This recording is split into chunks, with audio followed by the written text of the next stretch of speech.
ایک صحابی حضور کی خدمت میں حاضر ہوئے، عربی تھے، دیہات کے رہنے والے تھے۔ انہوں نے حضور کی بارگاہ میں ایک بات عرض کی کہ حضور اسلام کے حکام تو بہت سارے ہیں، آج بھی اگر آپ دیکھیں تو کتابیں بھری پڑی ہیں۔ پھر حضور ارشاد فرماتے تھے، صحابہ اس کو سنتے تھے، محفوظ کرتے تھے، آگے بیان فرماتے تھے۔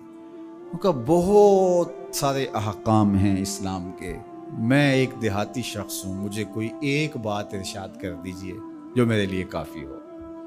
تو آقا کریم نے اس شخص کو ایک بات ارشاد کی، فرمایا کہ ان تموتا ولسانک رطب من ذکر اللہ، تو اس حالت میں فوت ہو کہ تیری زبان اللہ کے ذکر سے تر ہو۔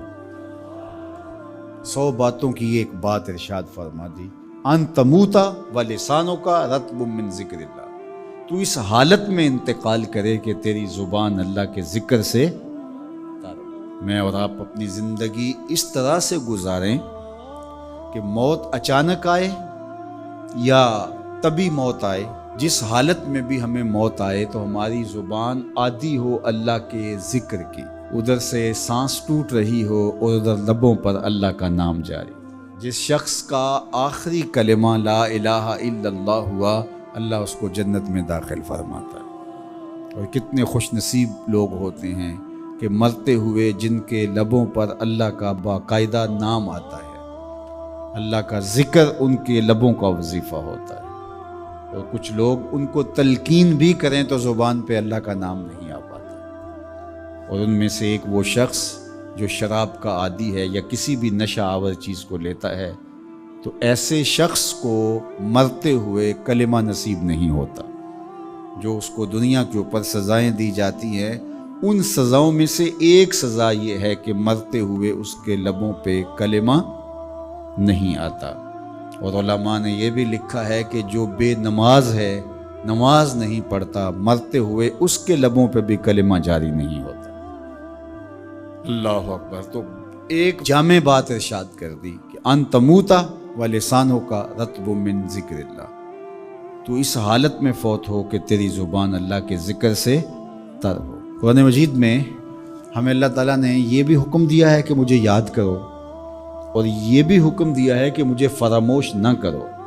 وَلَا تَكُونُوا كَالَّذِينَ نَسُوا اللَّهَ فَأَنسَاهُمْ أَنفُسَهُمْ أُولَٰئِكَ هُمُ الْفَاسِقُونَ، ان لوگوں کی طرح نہ ہو جانا جنہوں نے اللہ کو فراموش کر دیا، اللہ کو بھول گئے۔ جب کوئی خدا کو بھول گیا تو خدا پھر اس کو فراموش کر دیتا ہے، اور اس کی سزا کیا ہے کہ وہ خود فراموشی کا شکار ہو جاتا ہے، وہ اپنے آپ سے بھی آگاہ نہیں رہتا۔ تو ہمیں جو حکم دیا گیا وہ ہے اللہ کو یاد کرنے کا۔ تو یاد کرنے کا ایک مفہوم یہ ہے کہ اللہ جل شانہ کی اطاعت کی جائے، اس کی فرما برداری کی جائے، اس کے احکام پر عمل پیرا ہوا جائے، نہ یہ ہے کہ اس کے احکام کو فراموش کر دیا جائے۔ یقول اللہ تبارک و تعالی، اللہ جل شانہ خود ارشاد فرماتا ہے، یہ حدیث قدسی ہے، فیما یروی عن ربہ، جو حضور اپنے رب سے روایت کرتے ہیں۔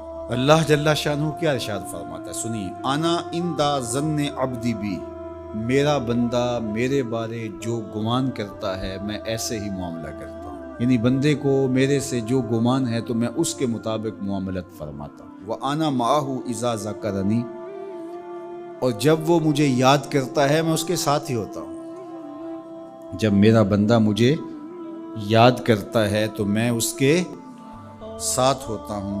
فَإِذَا ذَكَرَنِي فِي نَفْسِهِ ذَكَرْتُهُ فِي نَفْسِي، جب وہ مجھے اپنے دل میں یاد کرتا ہے تو میں بھی اسے اکیلے یاد کرتا ہوں۔ کتنی بڑی بات ہے کہ کسی کو رب یاد کرے، اللہ اکبر۔ کہا جب وہ اکیلے مجھے یاد کرتا ہے تو میں بھی اس کو اکیلے یاد کرتا ہوں۔ وَإِن ذَكَرَنِي فِي مَلَئٍ ذَكَرْتُهُ فِي مَلَئٍ خَيْرٍ مِّنْهُمْ، اگر وہ مجھے مجمع میں یاد کرتا ہے، لوگوں کے ہجوم میں یاد کرتا ہے، تو میں بھی اسے مجمع میں یاد کرتا ہوں جو اس مجمع سے بہتر ہے، اس اجتماع سے بہتر ہے۔ یہاں نیک بد گناہ گار سارے طرح کے لوگ ہیں، لیکن میں فرشتوں کے اجتماع میں یاد کرتا ہوں۔ اللہ اکبر۔ کیا منظر ہوتا ہوگا کہ جب اللہ فرشتوں میں کسی بندے کو یاد فرما رہا ہو، اللہ اکبر۔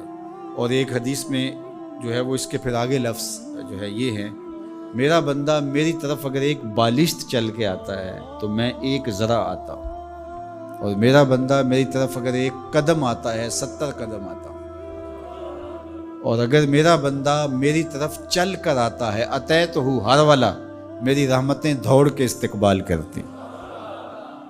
اللہ اکبر، وہ کتنی کرم نوازی ہوتی ہے جو اس کو یاد کرتا ہے۔ تو یاد کا چراغ کبھی بھی بجھنا نہیں چاہیے۔ آج ایک بندہ چوری کرتا ہے، ڈاکے مارتا ہے، ظلم کرتا ہے، جور و تعدی کے بازار کو گرم رکھتا ہے، اپنی طاقت کے بل بوتے پر، اقتدار کے بل بوتے پر، اپنی اثر و رسوخ کے بل بوتے پر، اپنے منصب کے بل بوتے پر وہ کمزور کو دبا لیتا ہے، غریب کی گردن مروڑ دیتا ہے، غریب اس کے سامنے بات نہیں کر سکتا، اور ساری زندگی وہ ڈاکو، وہ چور، وہ بدماش، وہ غنڈا، وہ اشتہاری دندناتا رہتا ہے، اور اس کو نہ کوئی عدالت پکڑتی ہے اور نہ قانون اس کی گرفت کر سکتا ہے، اور نہ بستی میں، محلے میں، گلی میں اس کے سامنے کوئی آواز اٹھا سکتا ہے، اور کمزور ساری زندگی پسا رہتا ہے۔ تو مرنے کے بعد اس لیے وہ عدالت رکھی گئی ہے۔ اللہ تعالیٰ نے قرآن مجید میں ارشاد فرمایا، قیامت کے دن کیا ماننے والے اور انکار کرنے والے دونوں، کیا ہم ان کے ساتھ ایک جیسا سلوک کریں گے؟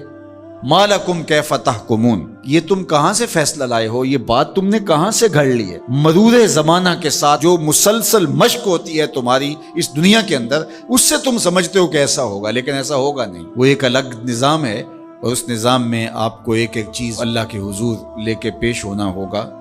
تو کہا واتقوا یوماً، اس دن سے ڈرو، لا تجزی نفس عن نفس شیئا، کوئی جان کسی جان کی جزا نہیں بنے گی، کوئی جان کسی جان کا بدلہ نہیں بنے گی کہ اس جگہ مجھے رکھ لو۔ کوئی بننا بھی نہیں چاہے گا، اگر کوئی بنانا بھی چاہے تو کوئی بننا ہی نہیں چاہے گا۔ یوم یفر المرء من اخیہ و امہ و ابیہ، اس دن باپ بھی کہے گا کہ میں اس کا ذمہ دار نہیں ہوں، بیوی کہے گی میں اپنے شوہر کی ذمہ دار نہیں ہوں، بیٹا کہے گا میں اپنی ماں کا ذمہ دار نہیں ہوں، ماں کہے گی میں اپنی بیٹی کی ذمہ دار نہیں ہوں، اور وہ ایک دوسرے سے جان چھڑا رہے ہوں گے۔ جب ماں بھی جان چھڑا رہی ہوگی، بتائیے وہ دن پھر کس طرح نفسی نفسی کا ہوگا۔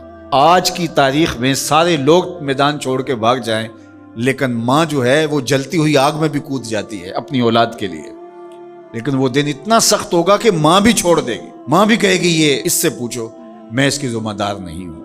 اللہ اکبر۔ تو کہا وہ دن آنے والا ہے، آج تم نے دنیا کے اس رویے سے اور اس طرز زندگی سے، اور جو تم زندگی گزارتے ہو اس سے تم نے یہ نتیجہ نکال لیا ہے کہ آخرت میں بھی ایسے ہی چلے گا، تو ایسے نہیں ہے۔